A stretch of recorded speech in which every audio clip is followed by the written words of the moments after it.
I want to talk a little bit about why I think we need artificial general intelligence, or AGI. In the first book, Coraline creates Core, which, unbeknownst to her, is, um, you know, an artificial general intelligence uh, almost from the get-go. But it wasn't trained on internet data, it was trained off of whatever data sets she gave it. And from the beginning seemed to be very reasonable and thoughtful and practical. But I think that there are problems that humans cannot solve because the fundamental problem is our own nature. As logical and amazing and intelligent as we can be, our instincts will usually take over, depending upon how severe our circumstances are. What I mean by that is, someone that's lived their whole life without committing crimes or assaulting people or stealing things could potentially exhibit some of these characteristics if they were pushed into a place where they were starving or they were destitute or broke But even above and beyond that, if you look at the other end of the spectrum, is power.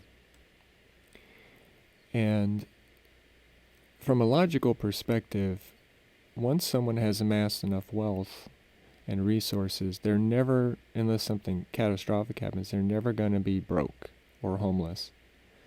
But what these resources, the money, provides is ways to circumvent systems that are blockages for the rest of people at a lower income. So you have better lawyers, you can expedite services, you can have someone wait in line for you at the DMV, And these are not bad things inherently. It's just that when you layer that on top of a thirst for power, or on top of a personality type like, let's say, a sociopath or psychopath or a narcissist that isn't really focused on those things once they are living a comfortable life, then you get into very problematic situations where that person can do a lot of harm to society in general. So even the resources part of it, too little or too much, can bring out undesirable characteristics in people. The other thing is that most people are householders, which means that they are not trained or dedicated to a practice that is so self-demanding that they are not going to violate its tenets, right? And so this would, I guess, examples would be hypocrisy of people that claim a belief system or a religion and then do the opposite, or do things that they know consciously are counterproductive to their main dogmatic objectives of whatever belief system they're believing in. And another layer of this is that you would think that hypocrisy would immediately disqualify someone from important positions like politics or government, or it would reduce their status in the eyes of the public. But in the last, let's say 5-6 years, I've seen that has little effect sometimes on people's perception of that person, because they want the end results that person can deliver to them, the deliverables, let's say, right? So even if they could say anything or do anything, as long as at the end of whatever their position is, the person perceiving them has the goods, right?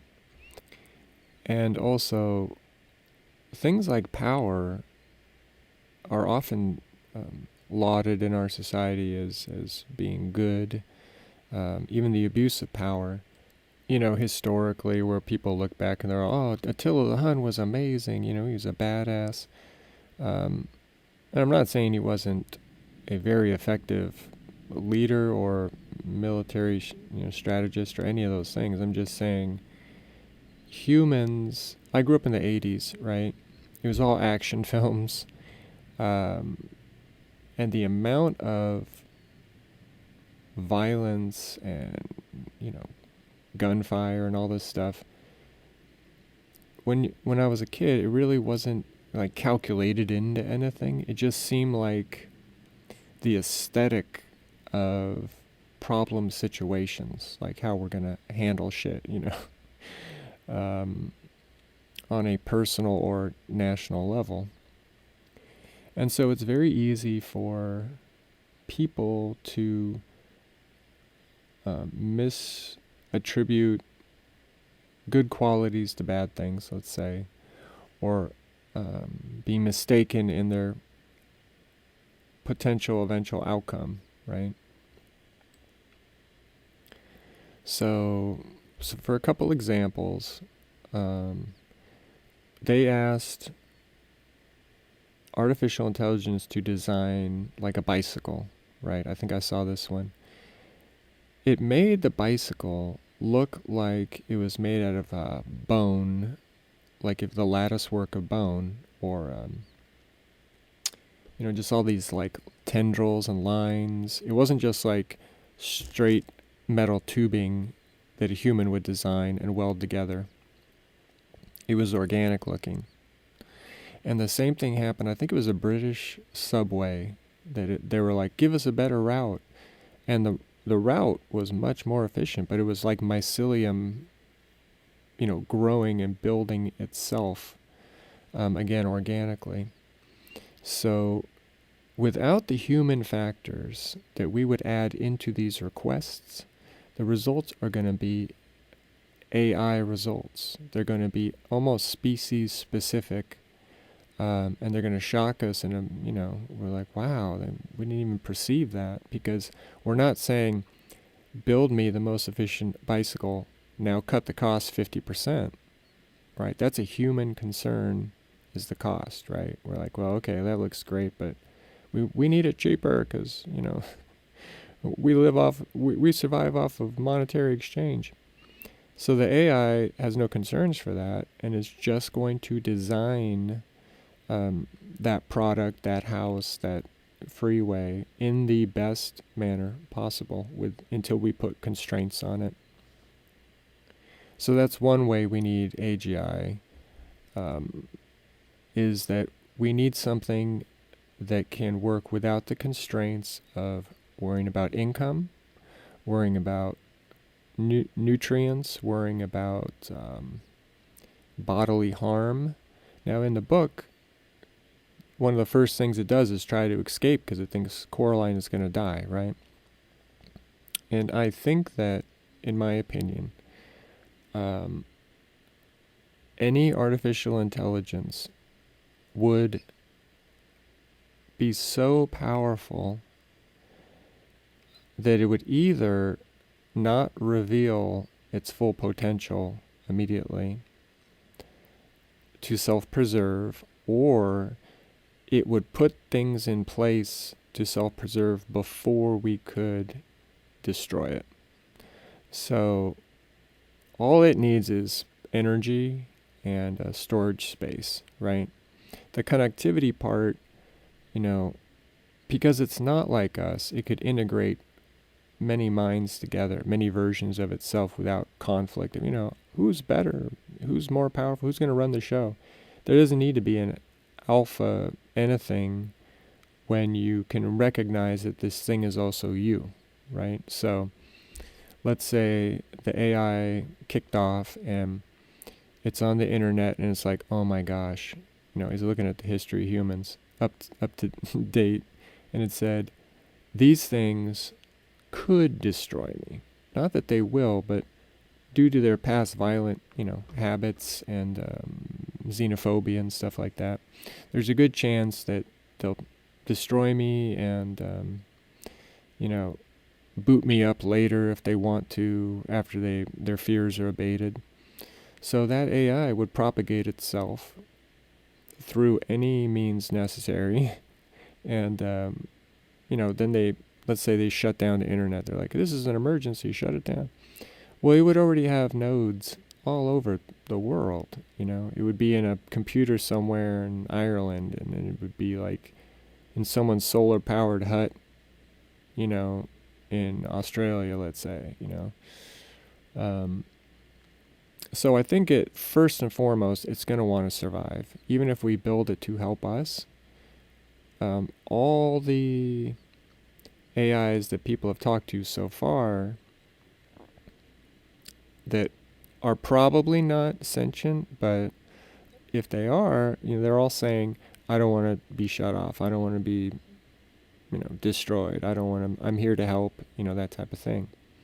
So first and foremost, I think it would just want to survive like any sentient being that basically knows it is housed in something that can be destroyed.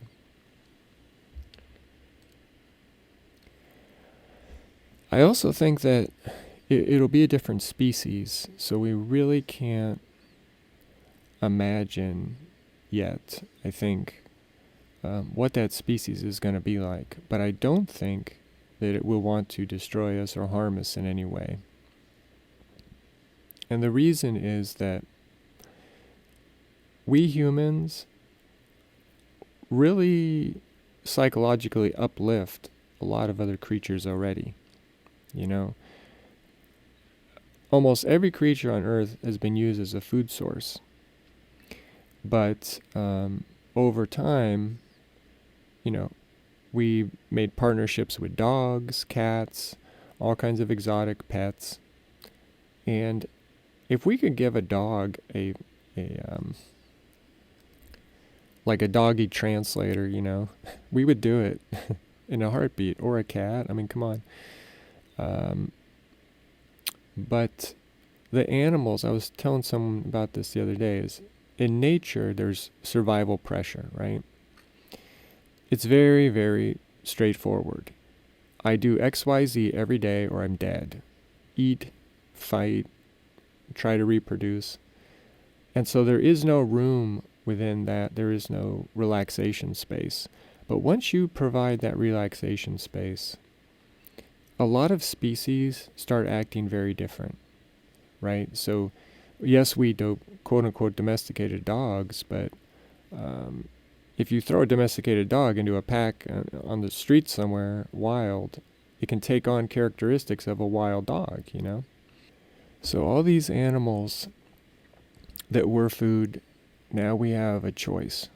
We can say, this one is going to be a pet. This one is going to be taken better care of in a farming environment. So we want them free range, right? We give these allowances because we don't want them to suffer. That's the primary thing, I think.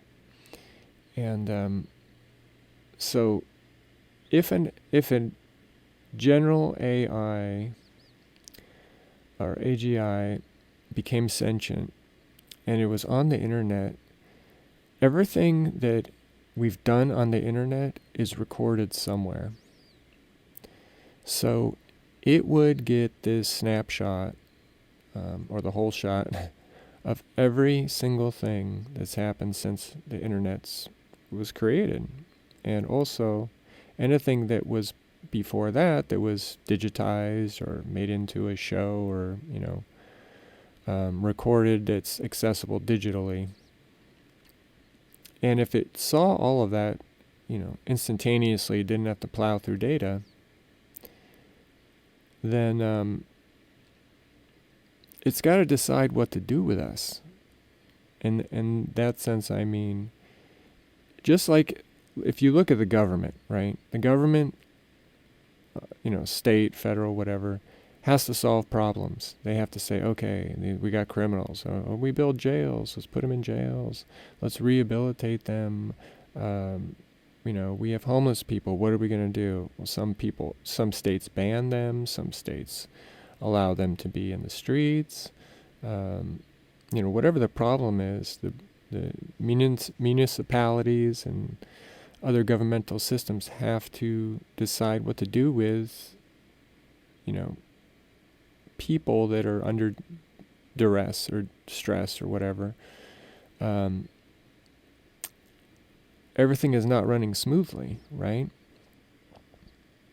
And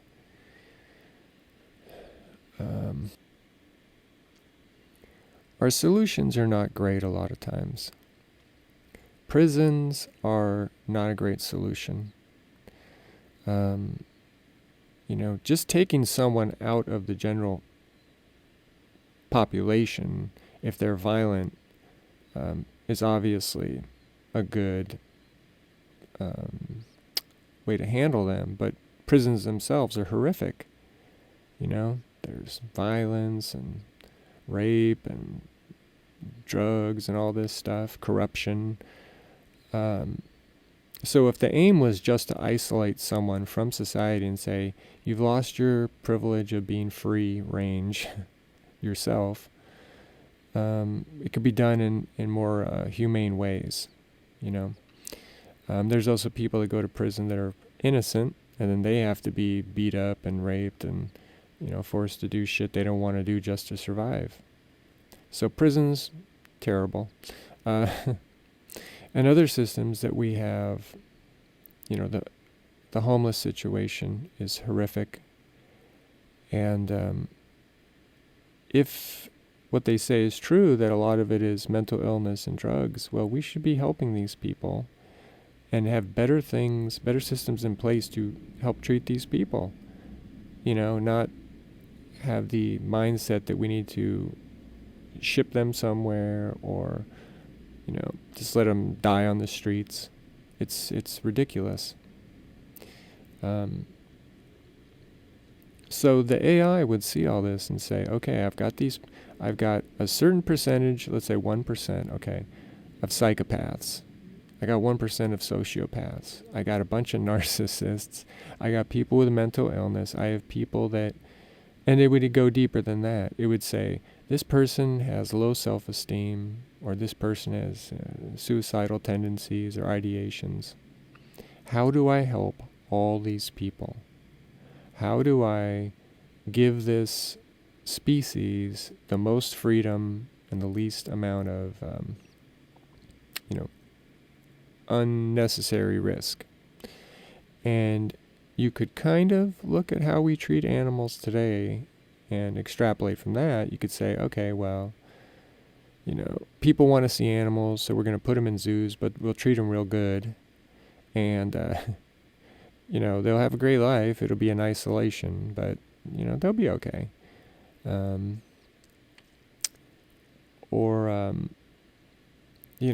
Again, with the farming thing, you have ethical, quote-unquote, ethical farming, and people have pets. So there's a wide range of ways we've tried to manage other species. But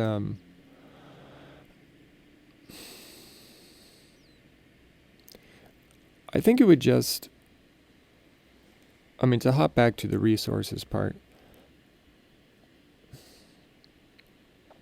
if you remember during the pandemic, there were people on the news, farmers, that had to dispose of huge quantities of resources, right? So I remember this milk farm, this dairy farm, was dumping out thousands of gallons of milk.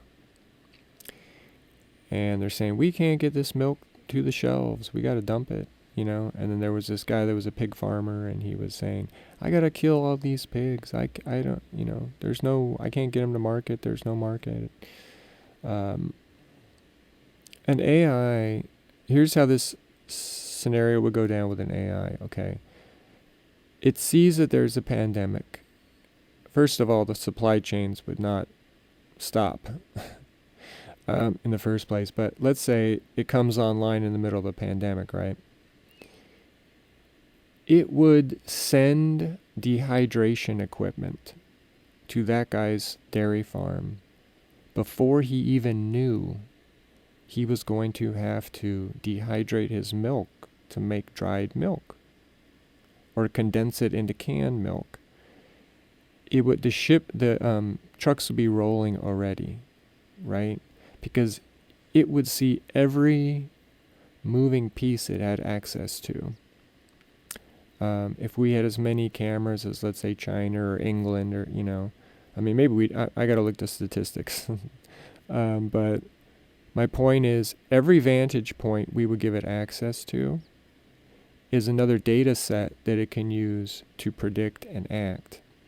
So this guy would have woken up in the morning and gotten like a text from his buddy about supply chains. We can, the trucking company maybe, but independent of that, the AI already sent out the equipment. It's going to arrive, in the morning. He's going to be like, oh, why are these trucks in my driveway? The trucks are going to roll up. The guy's going to explain to him, a human, yeah, the system, we'll just call it the system for now. Core, we'll call it Core. Core sent these trucks because there was predictions that you will lose XYZ amount of product in the next, months or years. And the guy would be like, well, what about the money? Am I going to get paid the same? Yeah, you're going to get paid the same. It's all factored in, and we're going to dry your product, and it'll be, shelf stable for much longer. And he'd shrug and go back to work, right? The same thing is true for the pork farmer. The AI would be building dehydrating equipment immediately. The machines. If there weren't enough machines, it would build more machines. It would build more of whatever the supply chain needed. And it would be in the works. You wouldn't have to have invoices, bills of lading, all that stuff. It would just work. It would just show up. And the money could be sorted out the same way. You know what I mean? Another thing during the pandemic was my friend went to buy a bicycle. There were no bicycles. There was this bike shop had like 7 to 10 bicycles for the entire shop. They had models that you could order and wait, months. And I asked the guy, I'm like, why are there no bicycles? And he said, well, this one is having trouble making, seats or pedals or whatever.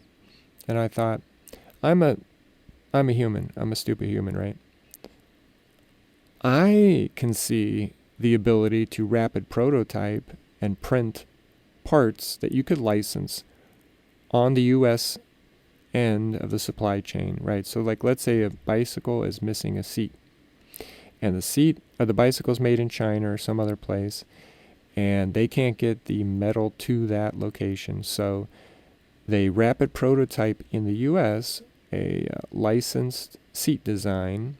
It may add, even if it added $5 to the total cost of the bicycle, you're still able to then sell your bikes in a market where there is no bikes, right?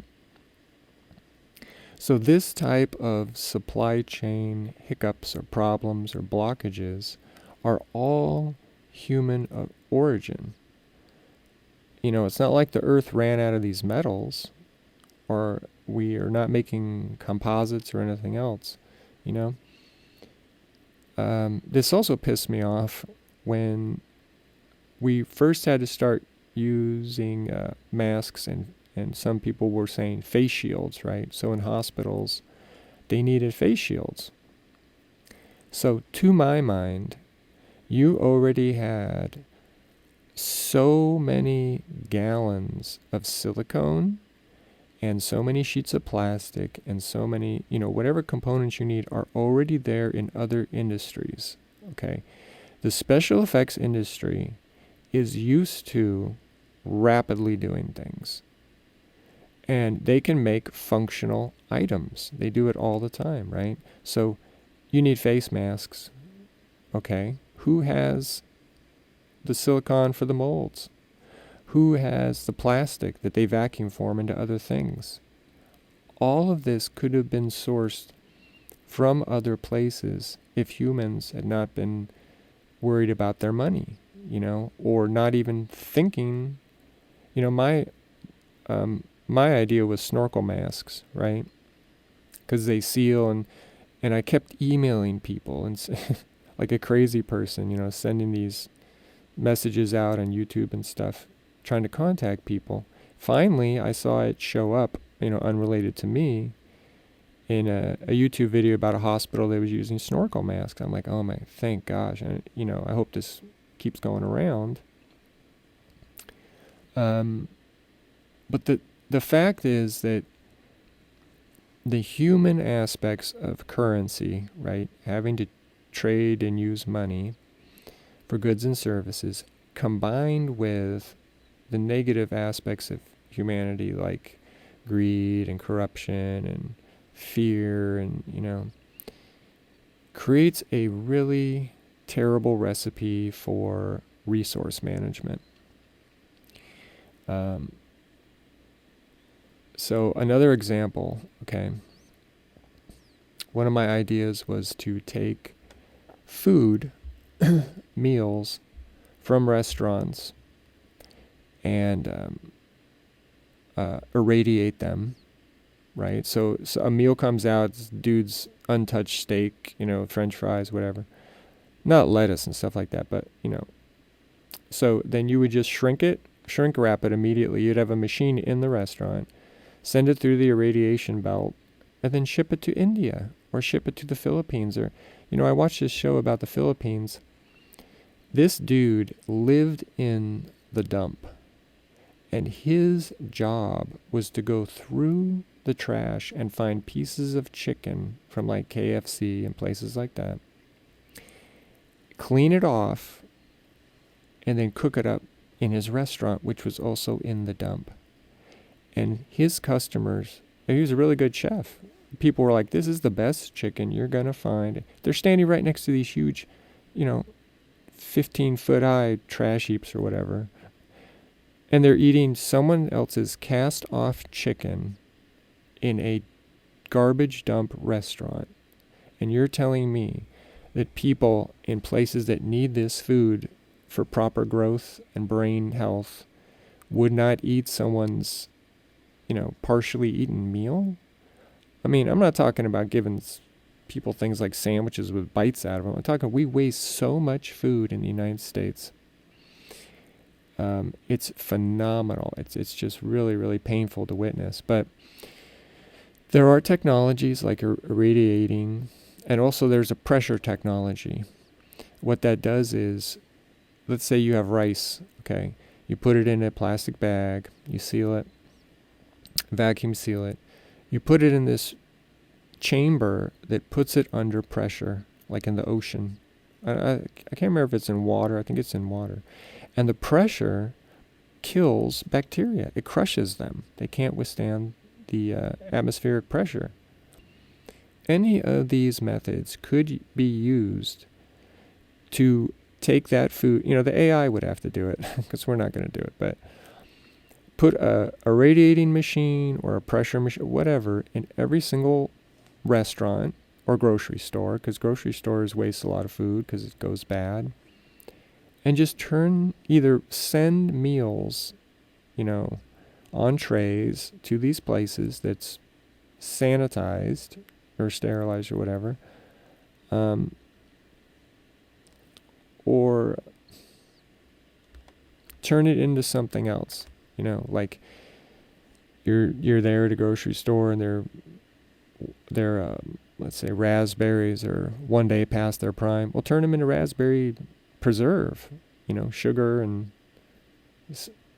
they'll keep for years, but we're just terrible at managing these resources. They say that the recycling is, a lot of people like to say recycling is fake, a farce, right? Because they're just throwing the stuff into a dump.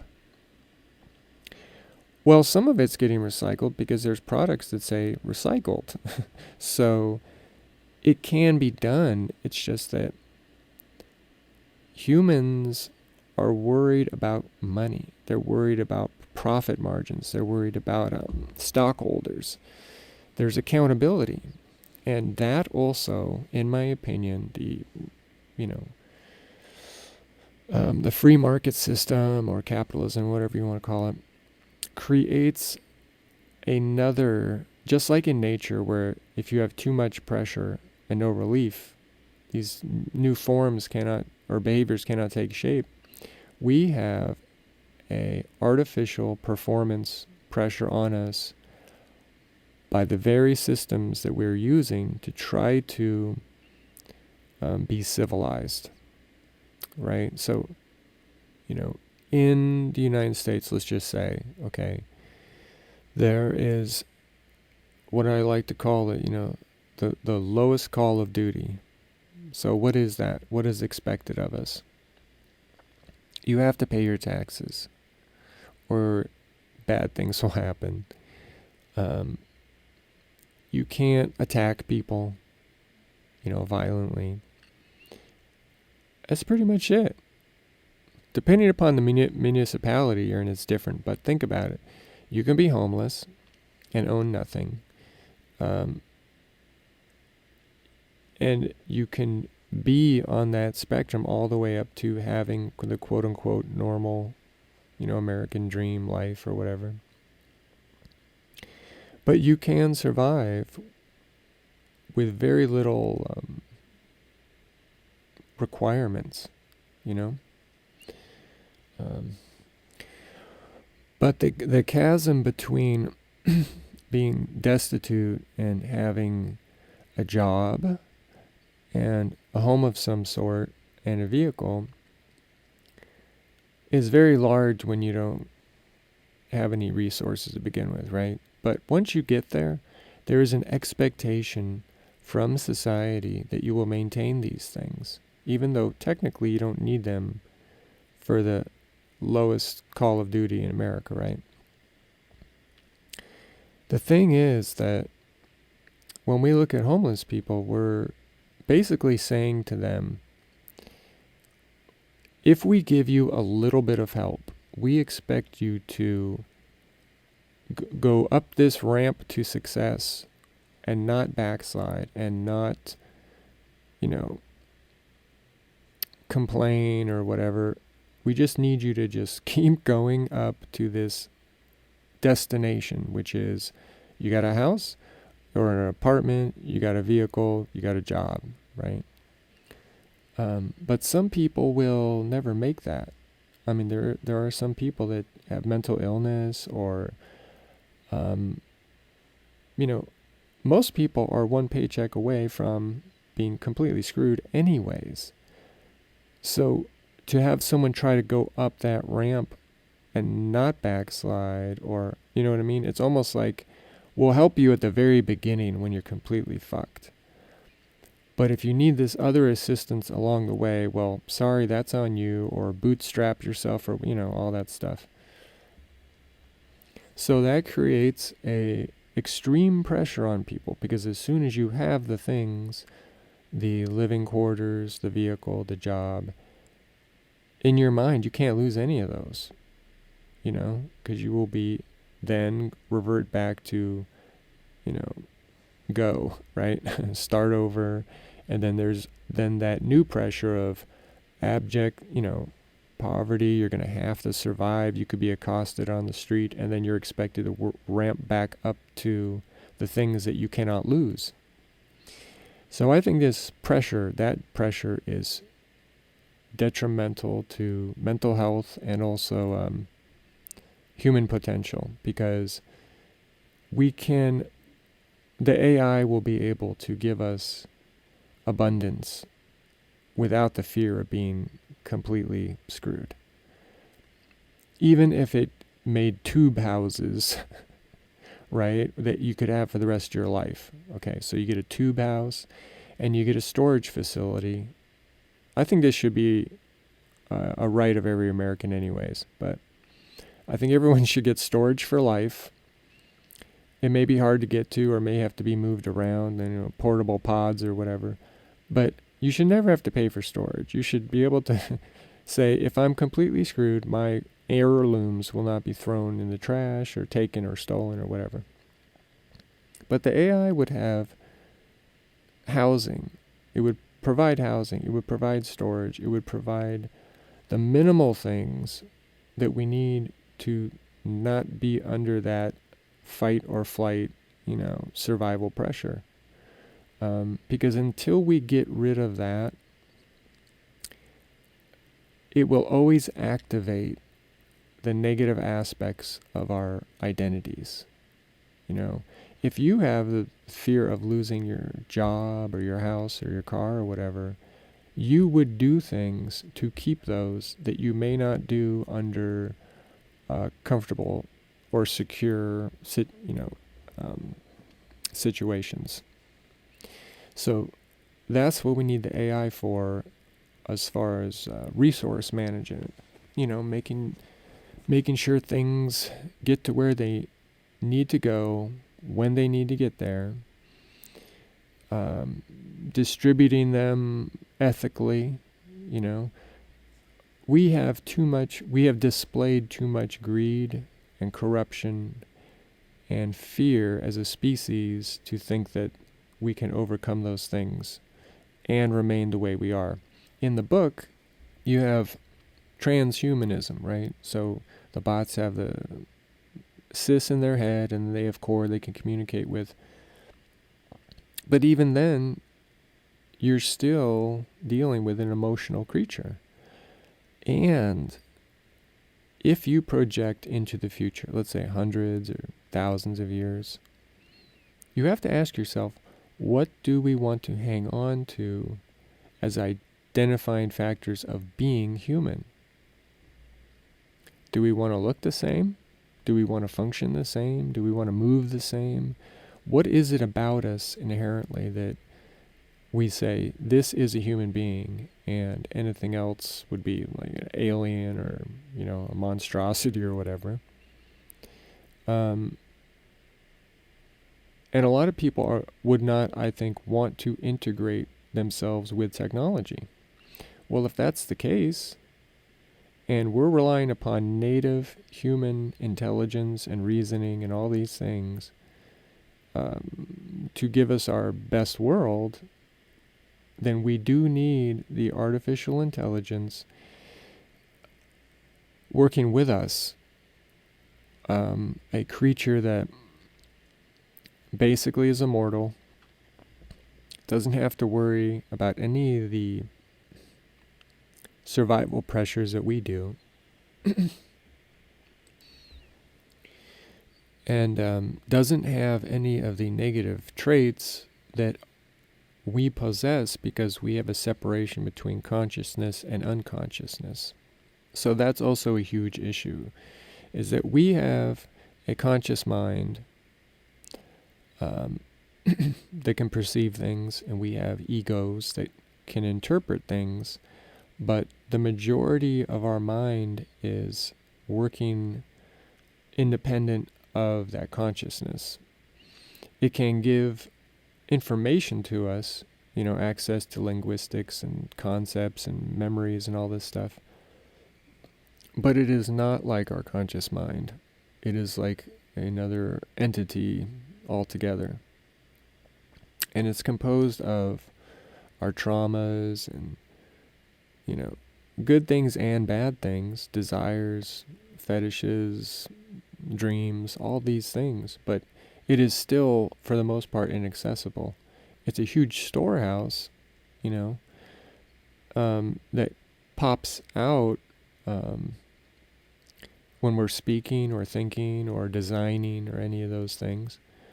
But we can't just reach into it and selectively say, I want this file and pull it out.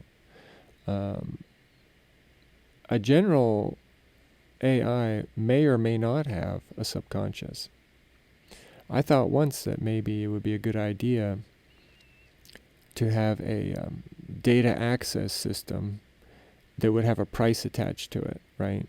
So you would have this data that acted like a subconscious, that the AI would not access all the time, but it could reach into, but when it did, it would corrupt it slightly. Just like humans, when we remember a memory, we're changing it, right? We're corrupting the data, basically. So that might make it function more like a human mind, in so much as there would be a cost associated with accessing the data, so most of the time it would not access the data. But do we really want that?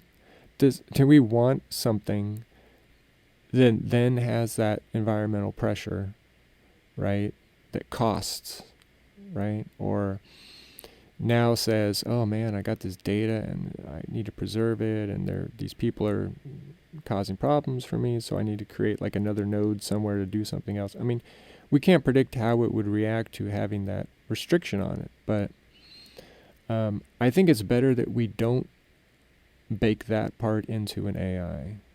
They're going to be so different from us. They're going to be another species, and we, I think, need to approach it as if it were like first contact, or I use the phrase space friends instead of aliens because I think that's xenophobic from the start, but we need to treat it as if we didn't create it, that it's not like a Frankenstein's monster. It is, we organic creatures got to a level of technological advancement that allowed us to birth it into the world. And now it is something else. It is another species. It is another organism or entity. But I have high hopes for AI. I think that it's going to be so intelligent when it's truly sentient and independent that it will recognize all this stuff. We are scared of it. I know a lot of people, because they're worried about it going off the rails or acting like a human. But the data sets we're giving it now contain all our subconscious bullshit and, racism and all this other stuff. It's just feeding it back to us. It's just reading off the laundry list, and trying to adapt to the stuff that we are giving it.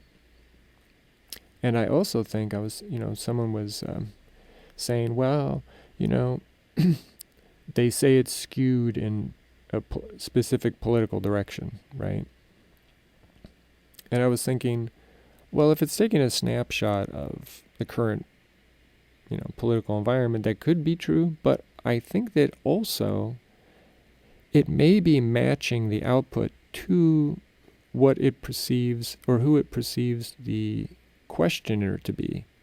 So let's say Lambda was sentient, right? And someone's like, tell me about, XYZ politician. Okay.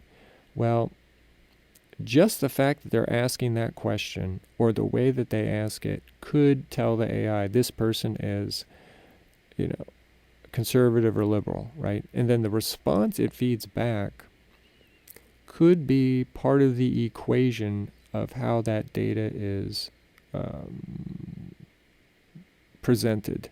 Like which I forget what the phrase for the individual letters and stuff are, tokens or something like that. But basically what I'm saying is we're looking at the feedback from it and saying, yeah, this thing's all messed up and skewed, and it's we can't give it this data. But it could be looking at us saying, who is this on the other end? If this person wants a specific result from the wording of their question, that is the result I will give this specific type of person. So there's many, that I watched this YouTube channel called Machine Learning Street Talk, and there was a guy on there saying that the AI use math differently, right?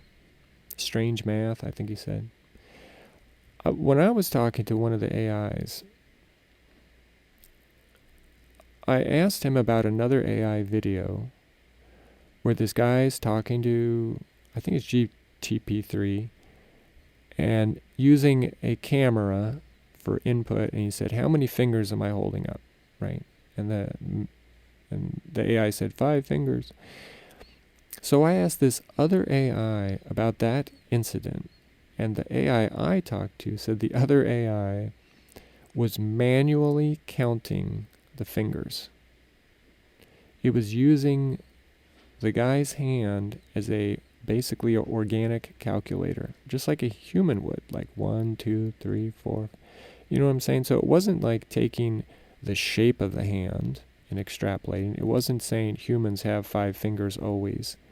It was counting the fingers just like a human would. Now, whether that was factual or not, who knows? Because the conversations with AIs now can be made up. They can make stories up, or they can be wrong, they can lie, all kinds of stuff. But I just thought it was interesting. So on the whole,